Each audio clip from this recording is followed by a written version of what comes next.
Let's solve a 3x3 system of equations using a matrix equation. So I'm going to begin by writing our matrix equation. So I'm going to look at the coefficients of all of our x, y, and z variables. So we have 1, -2, +1, -1, 3. Since there isn't a z term in the second equation, the coefficient is 0. And from the last equation, 2, -5, +5. Next, we'll write our variable matrix. Our variable matrix is going to be 3 components this time, x, y, and z.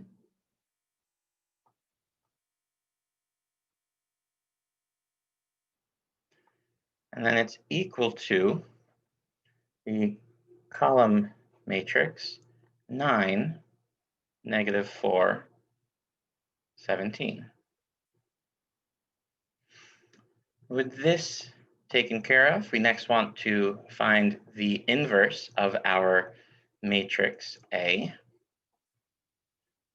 I believe I can do some fancy computer magic to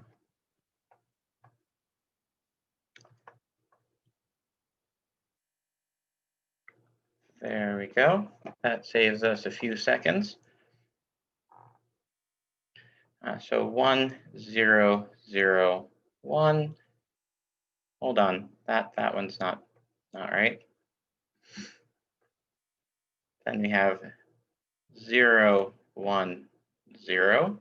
So you think I was so used to saying 1, 0, 0, 1 for the 2x2s that I threw myself off. But here's our identity matrix. And I'm going to start by determining what's going to be the easiest path.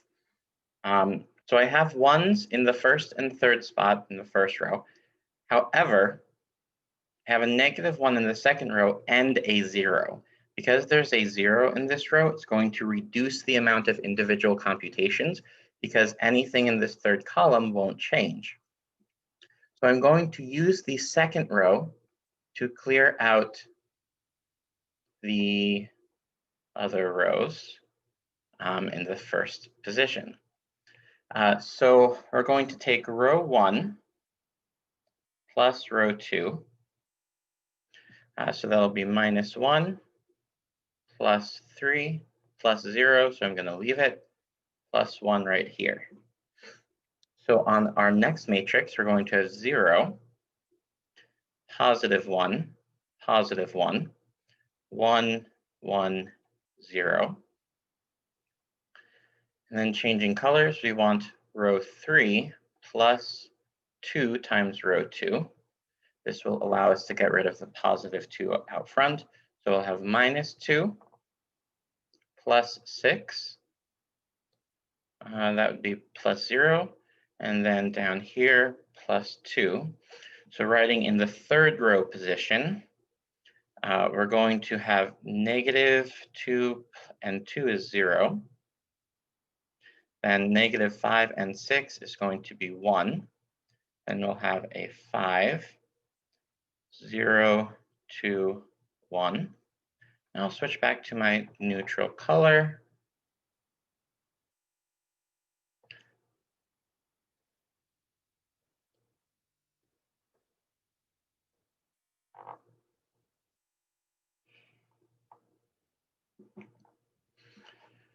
Okay, so from here, let's see. I'd like to make this middle row positive eventually, but I don't have to do that right now. What I can do, however, is use either the first row or the third row to cancel out the others in the second column. I'm going to pick the first row because I like that both of these numbers are smaller, and that will lead to a smaller number down here rather than making a small number larger. Whenever you can make a number smaller, it tends to be easier. So in this case, my pivot is going to be row 1. So I can just immediately copy row 1 down to the next matrix since it's not changing. And that will also help me keep things organized. For row 2, I'm going to have row 2 minus 3 times row 1.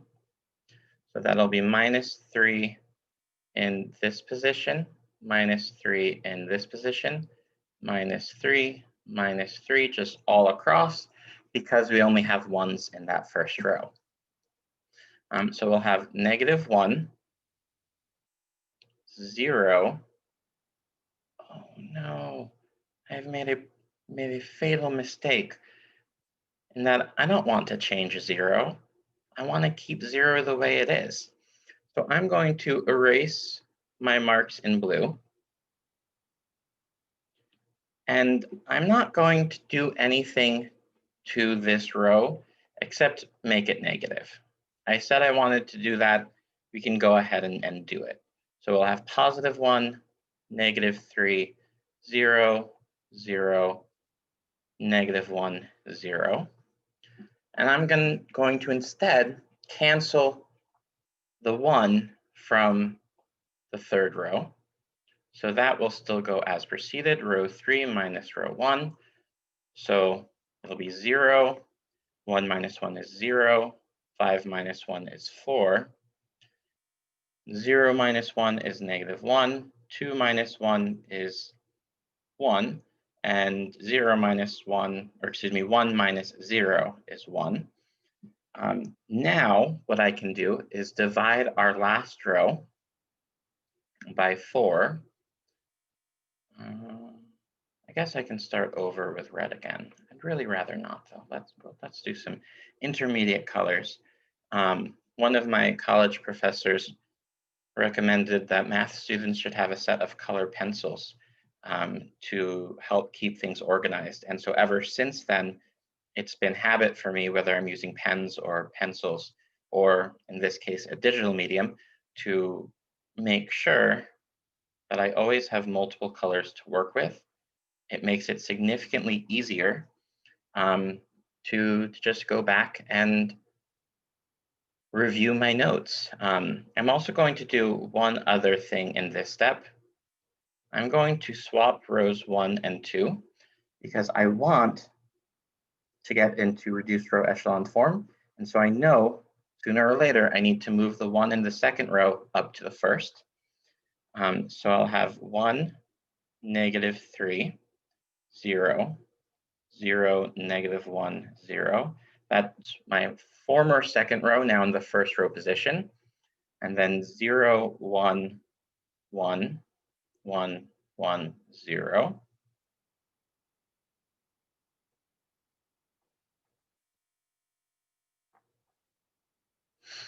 And then going back to orange, everything gets divided by 4.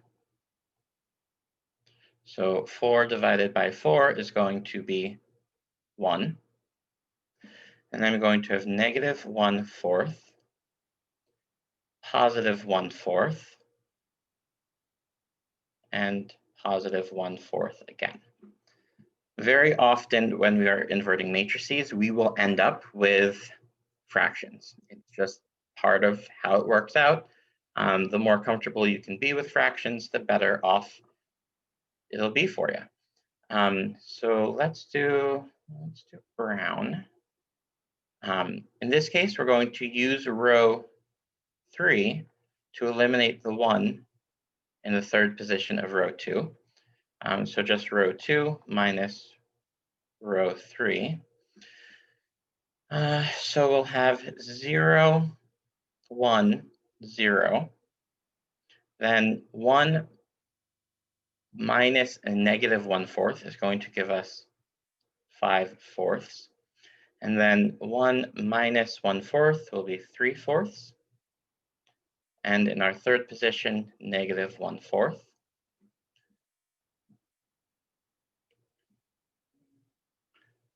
So from here, let's see, I'm going to combine some steps.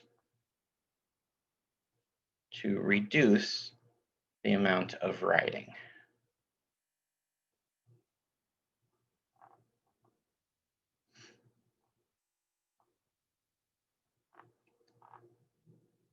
So what I'm going to do is pick another color. How about this teal color? And I'm going to note up here from next line.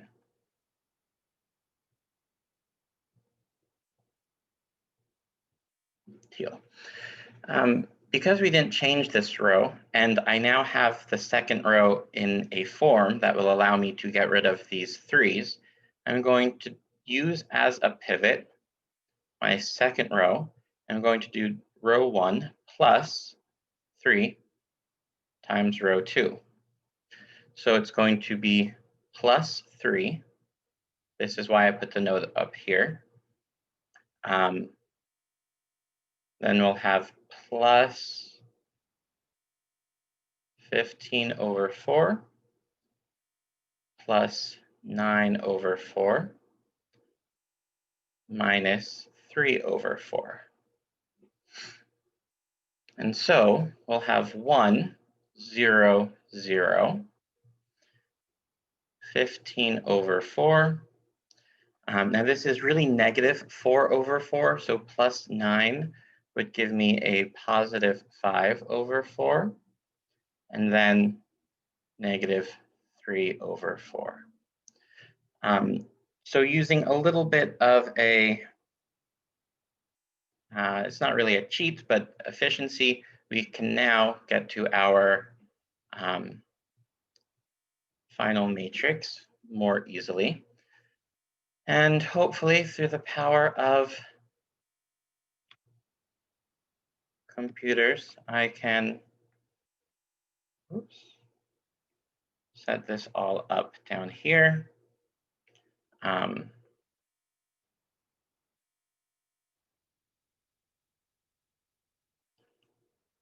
I do, however, need to scroll back up to recall our first matrix. Let's do some regrouping here. That wasn't what I wanted to do.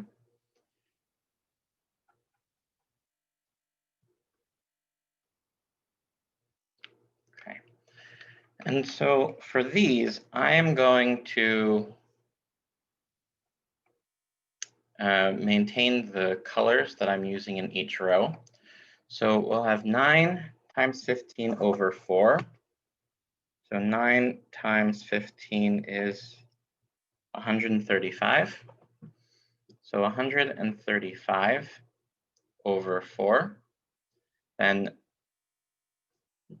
5 minus, or times minus 4 is going to be minus 20 over 4. And then 17 times 3 is 51. That stays negative, so minus 51 over 4. So 135 minus 20 minus 51 is 64.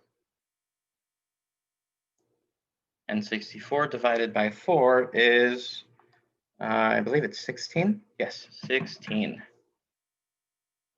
And we'll go back to brown. And we'll do the same thing. 9 times 5 is 45, so we have 45 over 4.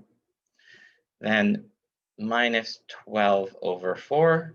The nice thing with all of these being fractions is that they have the same denominator, so that means we can focus primarily on the numerator. This one is just 1 over 4, so we get 17 over 4. So 45 minus 12 minus 17 is 16. 16 over 4 is 4. And I do want to use a new color for these. So maybe we'll do this bright green.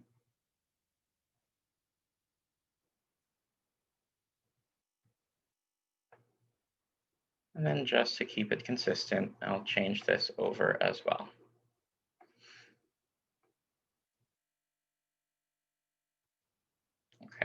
So we have negative 1/4, so that's going to be negative 9/4.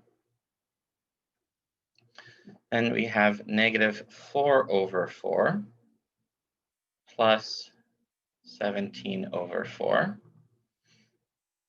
And so I believe that's minus 9 minus 4 is going to be minus 13, plus 17 should just be 4. So we have 4/4, which is equal to 1. So our solution is x is equal to 16, y is equal to 4, and z is equal to 1. And that concludes our example of solving a 3x3 matrix. Is it a lot of work? Yes. Is it more difficult than solving a 2x2? Not really. There's more things to keep track of, which can make it feel more difficult.